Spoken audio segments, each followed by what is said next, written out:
لا حول ولا قوة إلا بالله. والسلام عليكم ورحمة الله تعالى وبركاته. إن شاء الله تكونوا ملاح، وإن شاء الله تكونوا بأفضل حال يا رب العالمين. يعني والله العظيم يعجز اللسان عن التعبير، يعجز اللسان عن التعبير.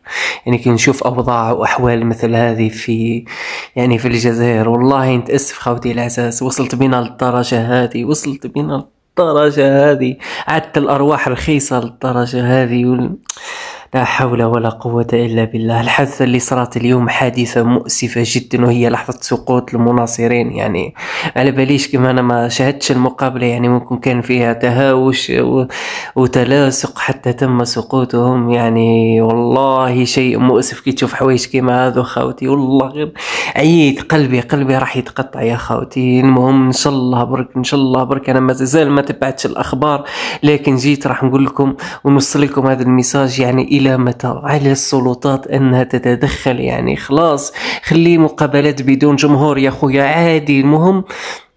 المهم ما نخسروش أرواح بشرية، لأنه الروح عزيزة يا خويا، الروح عزيزة. وهذو اللي سقطوا نتمنى برك ما تكونش فيها الموتى يا خوتي. وقولوا لي، يكتبوا لي إذا أسكو كاين الموتى ما كانش على خاطر ما تبعتش مليح. لكن لا حول ولا قوة إلا بالله. على السلطات أنها تتدخل وتوقف هذه المهزلة يا خويا، يا خويا توقف هذه المهزلة. لأن في 2025 ومازال حوادث كيما هذو يصراو يا خويا.